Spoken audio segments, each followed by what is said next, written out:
है कि उन्होंने पाकिस्तान को दो लख्त कर दिया।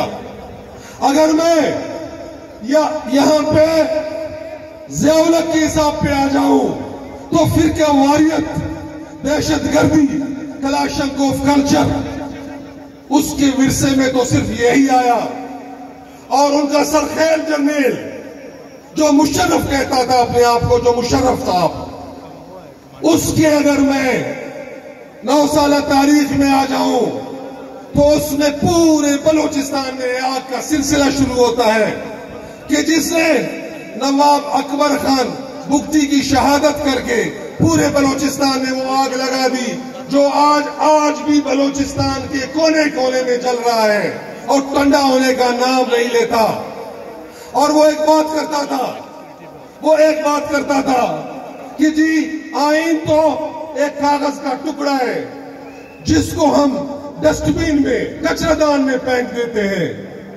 आज हमारी आंखें देख रहे हैं, हमने अपने ही दौर में देखा कि वो आज खुद ही कचरादान की नजर हो गया।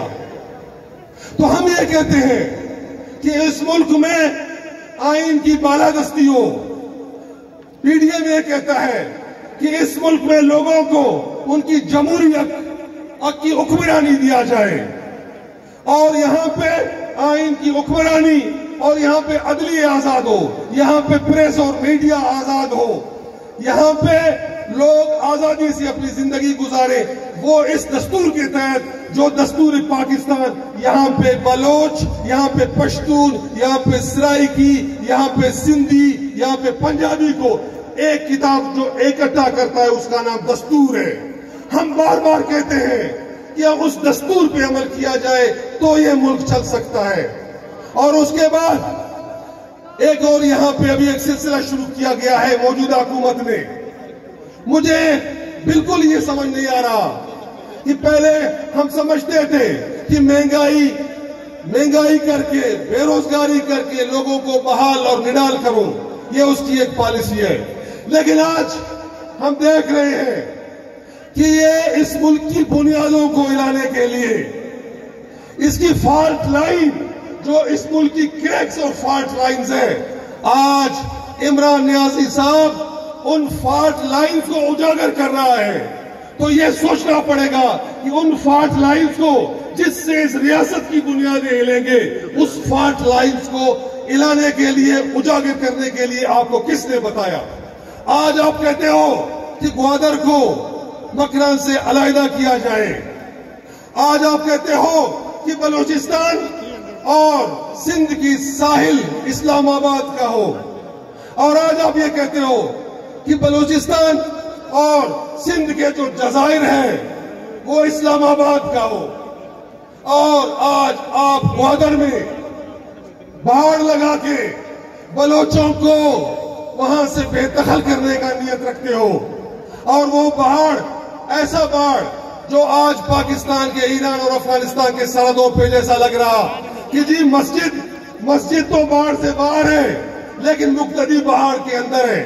बच्चा जो स्कूल पढ़ता है वो पहले 1 किलोमीटर में अपना स्कूल पहुंचता था, अभी 40 किलोमीटर पैदल चलने के बाद अपना स्कूल पहुंचता है। मेहमान खाना तो बाढ़ के अंदर है लेकिन घर से जो खाना आएगा वो बाढ़ से बाहर है। हम क्या समझे कि आपने एक जनूबी बलूचिस्तान का शोशा छोड़ा हुआ है और आप कहते हैं कि 600 अरब भी उसके लिए दूंगा। हम इस फॉल्ट लाइन को, जो आप इस मुल्क की बुनियादों को हिला रहे हो, हम इसको क्या समझे? तो मैं समझता हूं मेरी दोस्तों, यहां के गैरतमंद मेरे भाइयों, कि आज पाकिस्तान की में पीडीएम के जलसों में, चाहे पंजाब में, खैबर पख्तूनख्वा में, सिंध में और बलूचिस्तान में, जो लोगों का जमे गफीर बाहर निकल रहा है, उन्होंने रेफरेंडम दे चुके हैं कि हम इस हुकूमत के साथ नहीं चल सकते। और इसको गैरत होना चाहिए कि ये कंटेनर पे जो नाच नचाने वाला 126 दिन का एक ये वहां पे उन्होंने जो वो धरना के नाम से उन्होंने जो सर्कस रखा था, वो कहता था कि इनका आधा लोग भी बाहर निकले तो मैं वज़ीर-ए-इत्तेहाद उज़्मा छोड़ दूंगा। आज पूरा पाकिस्तान बाहर निकला हुआ है, तो गैरत करके अपनी उस बात पे ठहरो। और मेरे भाइयों, मैं समझता हूं कि आज पाकिस्तान की खुशकिस्मती है कि पाकिस्तान की जमहूरी और पाकिस्तान की तमाम सियासी कुव्वतें जो पीडीएम की शक्ल में है, आज मुत्तहिद है और एक पेज में है। और इंशाअल्लाह हम पीडीएम के प्लेटफॉर्म में इस नाअहल, नालायक और सिलेक्टेड हुकूमत को न सिर्फ कर भेजेंगे, यहाँ पे लोगों की हुक्मरानी को भी बहाल करेंगे। यहाँ पे हम जमहूरी और सियासी लोगों से पाकिस्तान के अदारों को भर देंगे। फिर मैं देखता हूं कि आपका फॉरेन पॉलिसी कैसा होगा, और फिर मैं देखता हूं कि यहाँ पे इस खुदावंदी ताला के दिए हुए नेमतों से मालामाल सरजमीन, जिसमें सोना, चांदी, हीरे, जवाहरात, अभी मैं रास्ते में आ रहा था तो हमारी पहाड़ सारे हीरे और जवाहरात से भरे हुए हैं।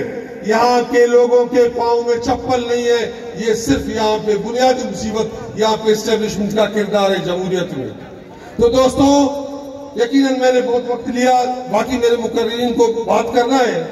आखिरी बात, इंशाअल्लाह पीडीएम की 11 जमातें फैसला करके मुत्तहिद अंदाज में इंशाअल्लाह आगे जाएंगे और इस मुल्क में हकीकी जमहूरियत को और अवाम की हुक्मरानी को बहाल करेंगे।